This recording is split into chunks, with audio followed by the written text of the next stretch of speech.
alasan aku nggak ngomong sama bapak mama adalah satu, bapak mama kondisi di Jogja, aku nggak bisa bawa ke Surabaya, kondisi pandemi dan nggak bisa ngapa-ngapain juga.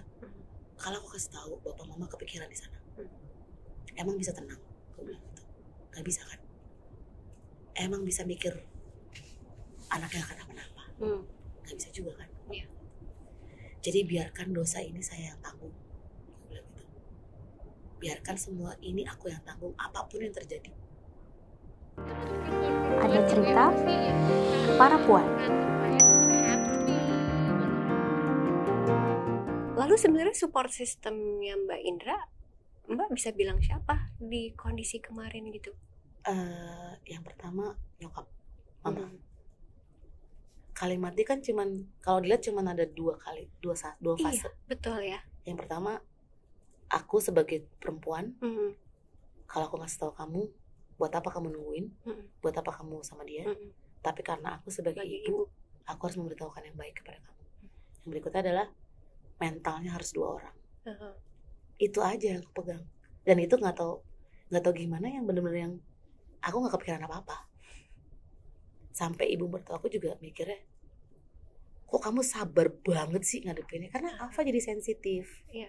Dikit-dikit yang nangis, gitu. Dikit-dikit yang mellow gitu, which is I don't like it gitu kan, gue nggak suka gitu kan. Tapi ya udah, support system gue adalah ibuku, dan balik lagi apa yang ada dalam diriku sendiri sebenarnya. Kan lu mau jadi bener, lu mau jadi baik, lu mau jadi apapun, putusan di lu kan. Kan caranya gini, semua orang punya keyakinan. Jalannya 2, jalan yang belok atau jalan yang lurus. Terserah lu mau yang mana. Gitu. Tapi kan berarti tidak ada contoh yang Mbak lihat ya? Nggak ada contoh cerita orang yang Mbak lihat, oh dia succeed ketika dia melalui badai. Ini bisa disebut badai pernikahan kan Mbak? Karena memang ada sesuatu. Ya Allah, not even close my mind. Maksudnya tidak bermaksud menjudge, tapi ini orang dari luar melihatnya badai. Ini punya kesempatan menggoncangkan pernikahan, sama sekali. Tapi itu yang tidak terjadi gitu. Tapi berarti nggak ngelihat sosok siapa yang dia berhasil. Lebih ke tadi mama, sampai papa nggak ada, mama tetap sendiri kan. Not even thinking about married lagi kan. Dan yang berikutnya adalah agak berbau agama sedikit sih gitu. Baptisku kan Maria Immaculata, which is kalau di Katolik dibilangnya adalah Ibu Maria mengandung tanpa noda. Iya. Kebayang dong, dia ngandung nggak ada bapaknya. Ini logika manusia ya. Iya. Dia ngandung nggak ada bapaknya. Betapa hujatan itu datang. That's it.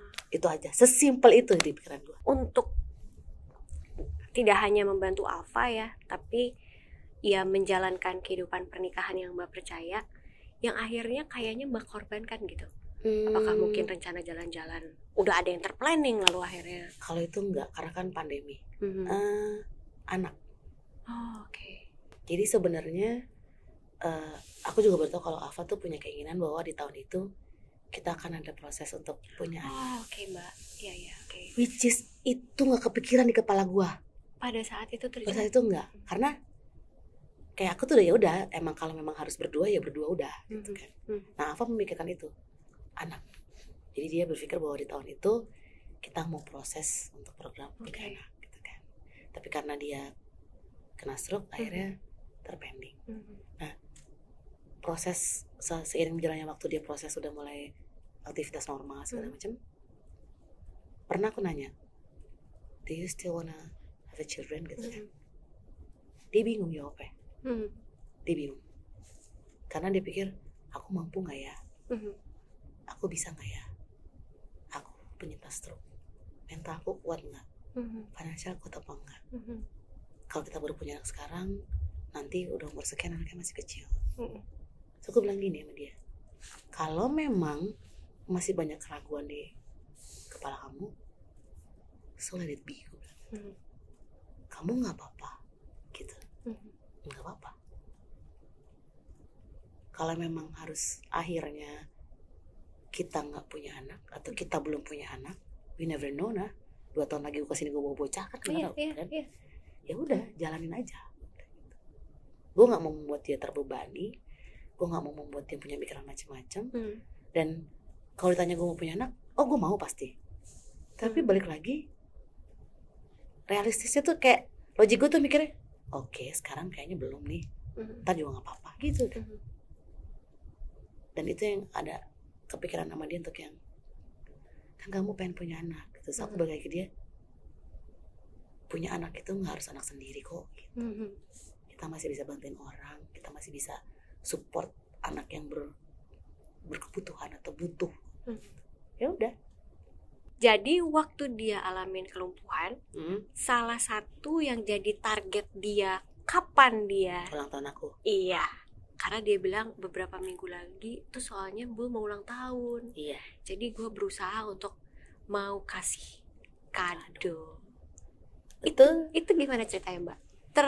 Se-magical itu kadonya bener ke mukanya gitu. Soalnya balik lagi, bahkan nggak kepikiran di kepala gue gitu maksudnya. Mau ulang tahun, iya gitu nggak kepikiran. Udahlah ulang tahun aja gitu kan. Jadi waktu itu kan dia harus ke Jogja kan. Iya. Setelah akhirnya proses kita bilangnya proses evakuasi Afonsus Anindito Pratomo untuk dari Surabaya ke Jogja. Oh gitu kan. iya. Dan dia nggak boleh ikut campur karena pasti berisik, ribet pasti sama dia. Jadi cuman aku, teman-temannya dia semua sama teman-teman di Jogja. Iya. Bro, gini udah pokoknya datang nih ambulans. Kan waktu itu pandemi kan. Iya. Naik ambulan nih udah. Dari Surabaya sampai Jogja ngiung-ngiung nunggu ambulan. Thanksin don gue ya Allah. Naik ambulan bunyi ngiung-ngiung. Terus masuk ke rest area. Rest area masih bunyi juga. Pak matiin aja kali gue bilang gitu kan. Matiin bapaknya. Dia makan. Udah terus sepanjang perjalanan itu dia bilang, ntar lagi kamu ulang tahun nih kata dia gitu. Udah gak usah dipikirin. Itu aku udah bener-bener gak usah dipikirin udah. Oke. Sampai rumah, udah nih ambulan udah pulang, dia masih kepikiran itu ternyata bahwa bentar lagi aku ulang tahun. Ya kan itu kan awal Juni tuh. Aku ulang tahun kan di akhir Juni di week ketiga. Nah dia bilang, karena aku cerita tadi sebelumnya, dia tuh sangat dibilang romantis kali ya gitu kan. Soalnya buat orang tuh romantis, buat gue ya udah biasa aja.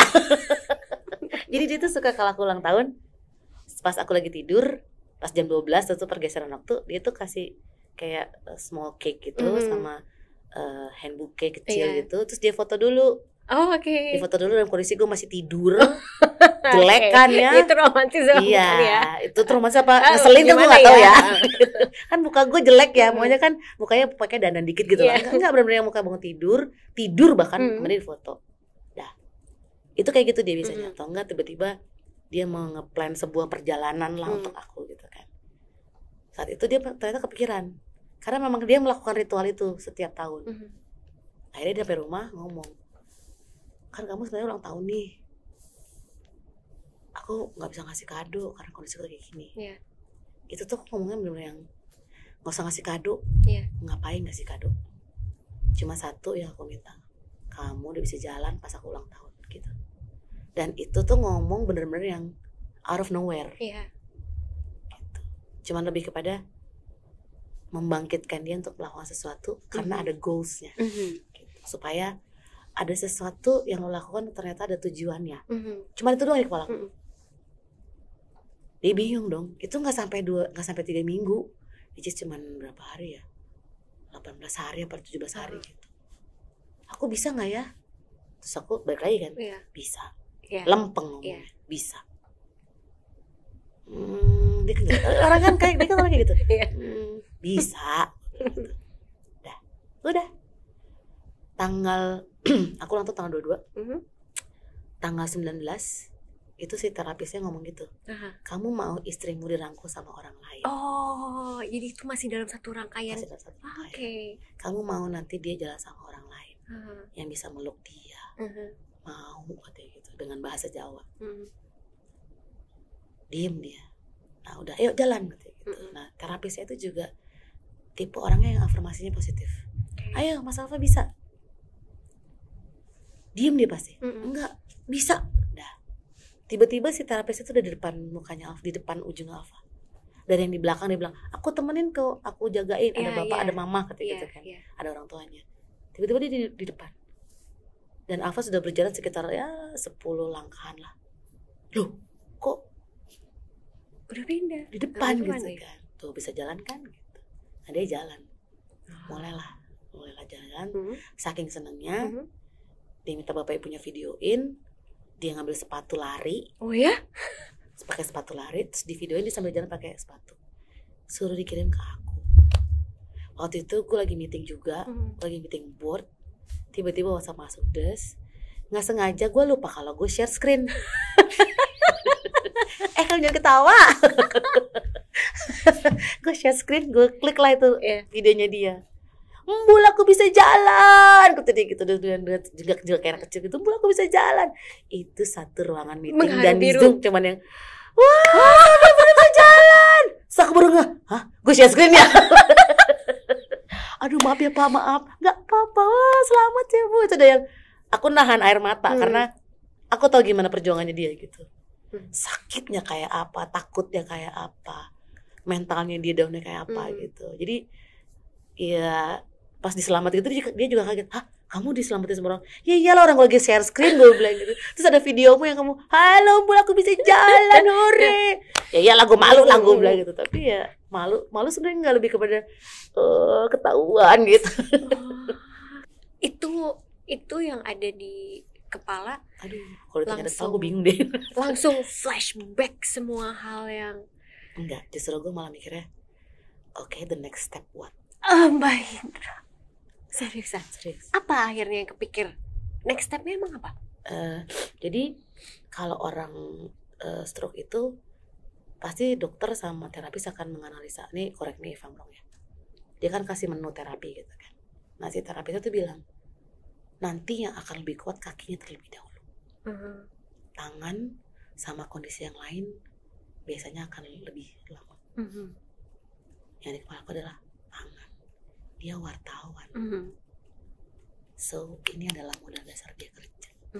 Gitu. Oke, the next stepnya adalah tangan harus. Wow. Dan itu akhirnya tangannya bisa berfungsi lagi, semua jarinya bisa kuat ngetik dan segala macam. Butuh berapa lama ya akhirnya? Sekitar sebulan. Itu pun dia juga aku titip sama orang tuanya. Orang tuanya tuh tahu betapa kerasnya aku meminta dia untuk berjuang. Karena dibikinin kerekan timba tuh di rumah. Katrol gitu. Ya? Jadi dia mesti narik, tangan kiri mesti yang jadi dia terapi juga gitu, di rumah. Ya. Terus aku beliin bola untuk dilatih remes. Terus aku minta tolong untuk tangan kiri panas dingin. Terus aku bilang aku nggak bisa manis, mungkin aku bukan tipe yang sayang enggak, keras. Gue tuh tipenya kayak gitu, jadi kayak udah harus gitu. Jadi dia tahu, dititipin semua ke orang tuanya. Orang tuanya tahu bahwa wah Menda tuh keras banget ya. Ya itu gimana? Kalau enggak lu bakalan nggak nyampe gitu, nggak bakal balik di tangan gitu loh. Jadi begitu dia bisa jalan, aku bilang oke, tangan, karena lo kerja nih. Sama mata. Ada kan pakai kacamata kan. Gue takut matanya nanti keganggu. Bener ternyata. Jadi mata kirinya dia itu, kalau kita ngeliat normal nih, ini kan white-nya segini ya. Iya. Aku bisa ngeliat Mbak Indi dengan ekor mataku. Dia cuma bisa segini doang. Oh, oke. Peripheral atau apa ya? Yes. Ya. Dan itu hanya mata kirinya dia doang. Oh, oke. Yang kanan terpengaruh ya. Karena kan yang kiri yang kanan gitu. Dan itu bener nabrak. Gitu. Oh. Tapi aku diceritain soal nyetir. Iya. Karena dia ada fokusnya di sebelah kanan. Iya. He forgot ada sisi kiri. Iya. Nabrak dah itu. Truk sampah diem ditabrak sama dia. Gresek, mobil hancur. Aku cuma dia. Dan saat itu ibu bapaknya di dalam mobil. Ya. Adiknya di dalam mobil. Oh gitu ceritanya Mbak. Dan dia teriak, semua orang teriak. Karena tuh truk sampah tuh benar-benar yang diem, lagi ngangkut sampah gitu kan, lagi ngambil sampah. Dia nggak karena itu, jadi sebelah kirinya dia nggak. Dia bilang kenapa ya orang-orang pada teriak? Yes. Ternyata gue nyikat truk sampah beneran, drag gitu. Habis itu dia agak trauma. Nah, karena tadi Mbak bilang agak trauma, berarti kan sebenarnya mungkin ada beberapa hal yang kadang-kadang mungkin dia jadi agak menahan diri mau diterusin karena traumanya gitu. Iya, jadi sempat yang dia takut naik bawa motor gitu, dia takut bawa mobil. Terus aku bilang, ya udah pelan-pelan aja, kenapa harus langsung? Selama aku masih bisa nyetir ya nggak apa-apa. Tapi one day lu harus bisa. We never know, gue bilang gitu. Kalau tiba-tiba bapak sama mama lagi ada apa-apa gitu kan. Nah dia masih, akhirnya dia naik motor udah mulai nih jarak 2 kilo keluar gitu. Pelan-pelan ya. Tapi sebenarnya aku tidak menyarankan naik motor, karena naik motor tuh kalau ada apa-apa langsung kena badan. Karena mobil kan masih ada si bodi mobilnya kan. Nah naik mobil udah mulai tuh di sekitar kompleks, keluar di 5 kilo, akhirnya dia berani gitu. Tapi emang pada saat dia nabrak si bak sampah itu dia sempet yang udah gak usah nyetir aja deh nih gitu. Jangan. Dan di titik ini di November kemarin Alfa udah ikut 10K. Maraton, iya betul. Wow. Dia bilang ya belum full maraton sih, tapi ini 10K pertama sesudah stroke. Artikelnya banyak dan lagi-lagi dia selalu nyebut Mbak Indra gitu ya. Jujur aku ditanya, sebenarnya gue tuh malu loh. Malu apa Mbak? Karena ya itu balik lagi, ya emang itu kan harusnya yang dilakukan gitu loh. Tapi ya udah kalau itu membangunkan dia, why not gitu. Karena kalau dari sisiku, ya emang itu yang harus gue lakukan. Gak ada yang, menurut gue tuh gak ada yang, bukan special thing gitu menurut aku ya gitu loh. Karena ya that's the meaning of marriage life, suami istri iya kan. Tapi ternyata itu memberikan inspirasi buat orang. Oh yaudah. Iya. Jadi gak enak gue. Mbak pernah gak sih mengapresiasi tapi diri sendiri? You've done a lot Mbak. Sesimpel apresiasi ke diriku adalah aku jalan-jalan. Itu aja udah. Jalan-jalan kemanapun ya, mau sama ibu, mau sama bapak, mau sama siapapun. Tapi ya udah gue having time dengan orang-orang dekat gue, bikin mereka seneng, terus mereka happy, udah. Kayak itu bentuk apresiasi. Lo itu udah satu tepukan gue. Tuh kan lo bisa bikin malu ketawa gitu. Tuh kan lo bisa bikin malu gini gitu. Aku satu deh. Tuh kan lo udah bisa bikin Alfa begini, itu udah. It's appreciation buat diri gue sendiri gitu. Mbak, ada yang mau bilang terima kasih juga. Jadi kita sedih. Nggak mau sedih. Karena kayaknya kadang kalau perempuan itu dia tahu duty, tanggung jawab dan tahu apa yang diharapkan dari dia ya. Seringkali kita suka agak lupa sedikit bahwa oke, memang itu duty, emang ya lo melakukan apa yang lo tahu betul, tapi you need to know bahwa orang mengapresiasi itu sesuatu hal yang bukan hanya wajib, tapi itu baik dan itu benar. Ada video yang mau berterima kasih. Coba kita tonton. Hai Mbul, puji Tuhan ya, 30 tahun yang lalu, sekitar 30 tahun yang lalu kita pertama kali ketemu di jalan di depan sekolah ini. Dan ternyata pertemuan itu membawa kita ke dalam pernikahan. Semoga Tuhan selalu memberkati dan melindungi kita berdua untuk menjadi berkat. Mewek kan dia? Tuh lihat tuh, udah berakhir. Amin. Hai Mbul, terima kasih ya napak tilas ya. Istri yang baik, setia mendampingiku saat aku sakit stroke, lumpuh. Kamu dengan sabar, kemudian dengan tidak panik mendampingiku sejak membawa ke rumah sakit, kemudian mengurus di rumah sakit, mulai dari administrasi, kemudian konsultasi dengan tim dokter.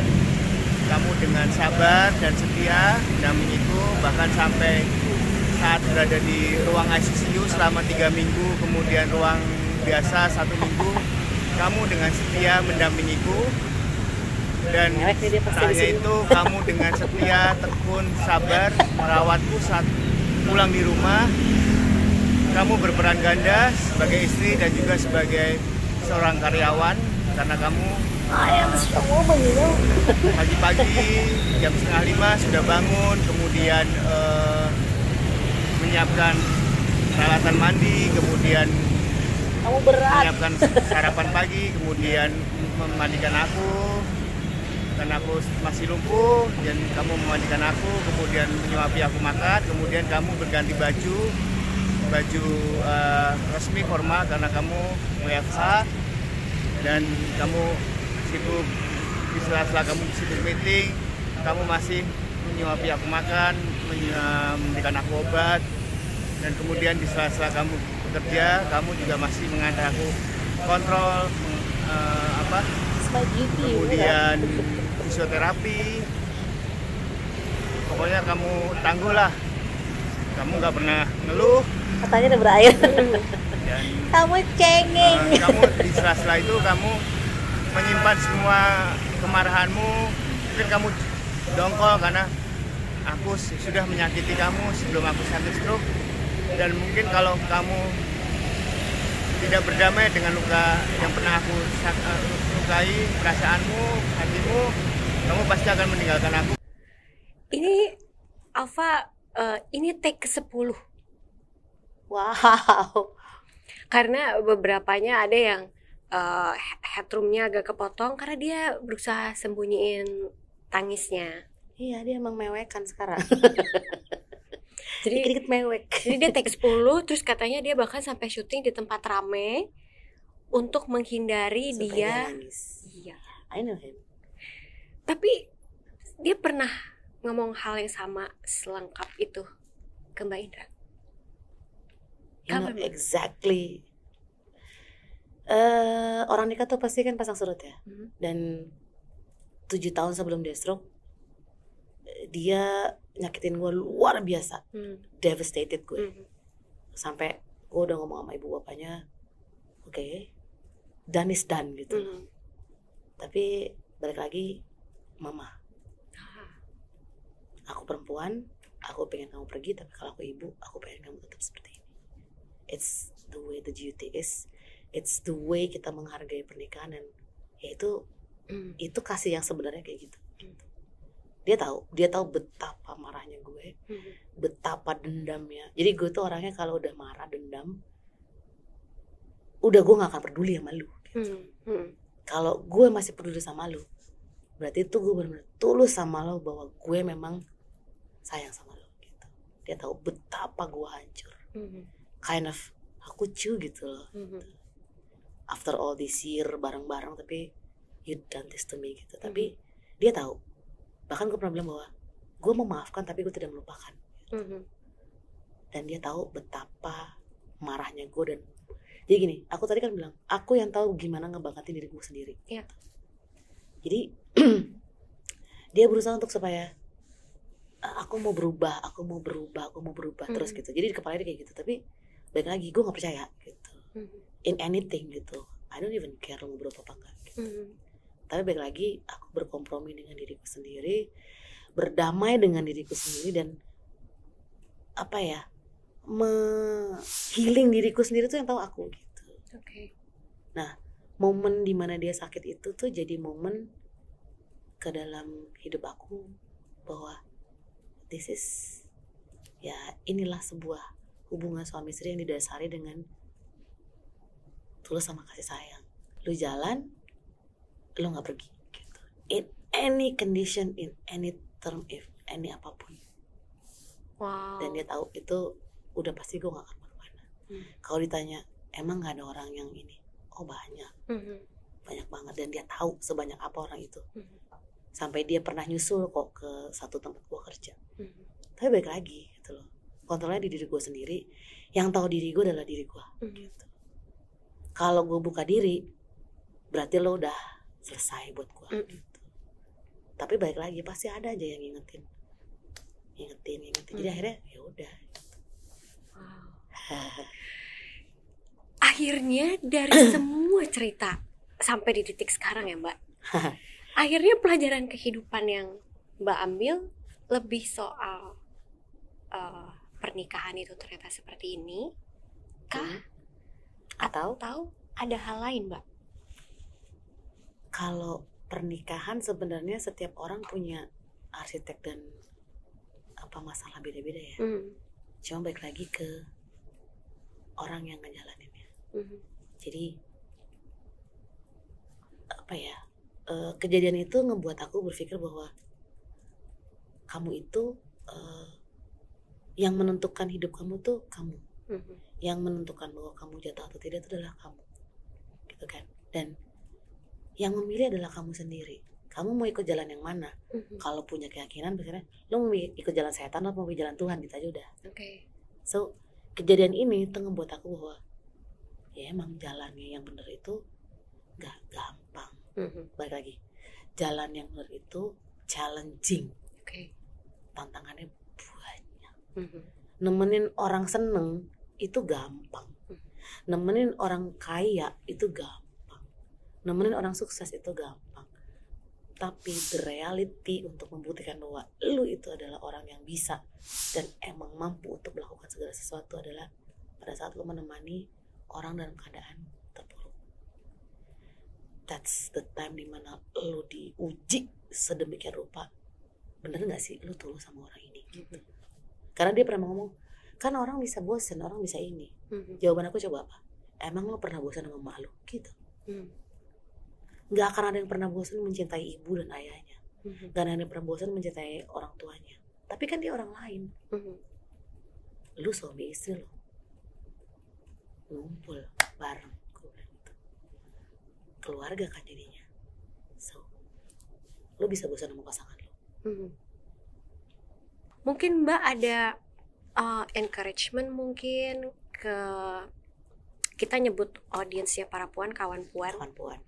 Mungkin buat ke kawan puan yang mungkin saat ini lagi jadi caregiver buat suaminya, nggak mudah seperti yang Mbak cerita tadi. Encouragement apa yang Mbak bisa kasih gitu ya ke kawan puan supaya mereka bisa memilih yang benar?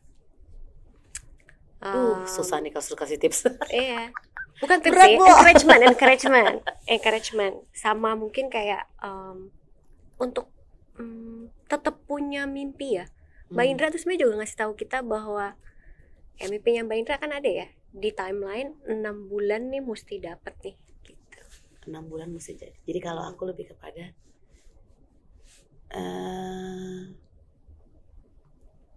yang namanya hidup kan udah punya masing-masing jalannya ya.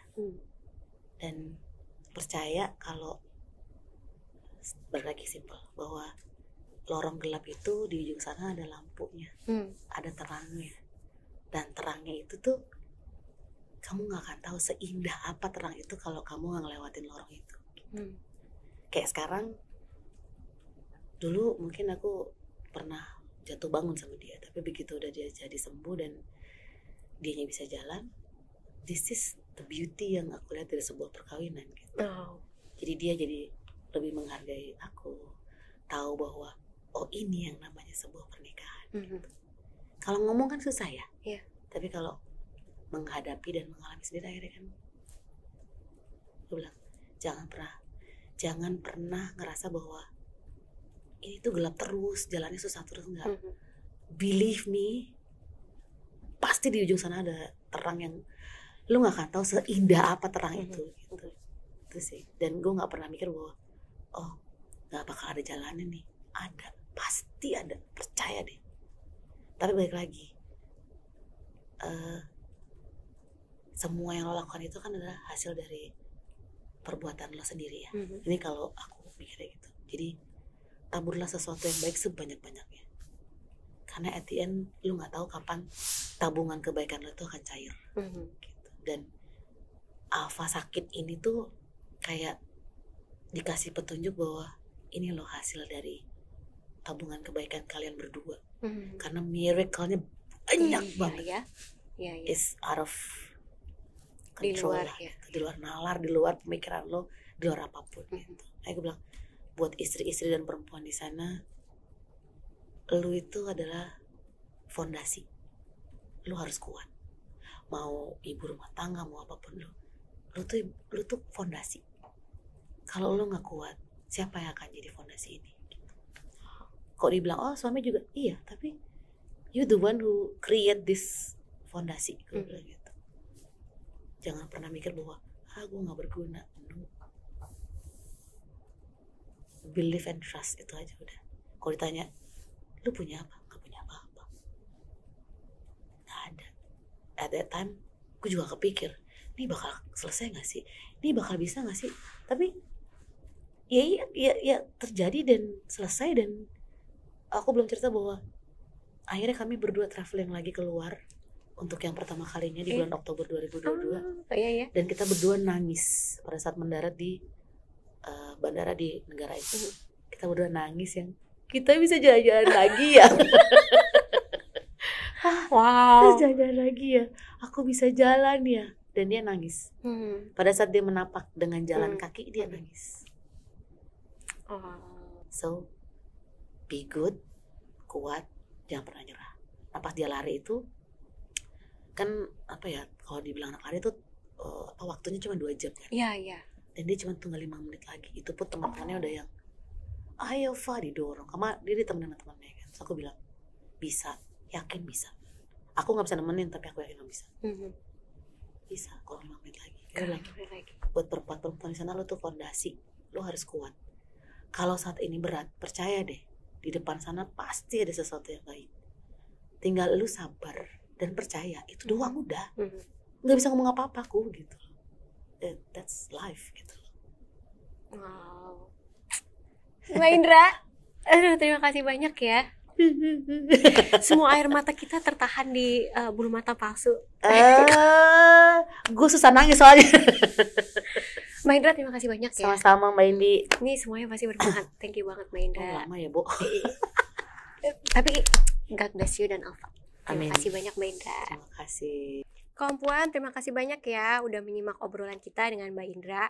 Kiranya semua cerita Mbak Indra bisa menginspirasi kawan Puan di luar sana, baik yang sudah menikah, sudah menjadi ibu, ataupun belum. Jangan lupa like video ini, subscribe ke channel kita, tinggalkan komen juga. Mungkin kawan Puan mau nyemangati atau mau curhat juga soal cerita yang mirip dengan Mbak Indra, silahkan tinggalkan aja komen di bawah ini. Sekali lagi terima kasih banyak udah menonton. Selamat Hari Ibu buat semua perempuan di luar sana. Kita ketemu lagi di episode berikutnya. Bye.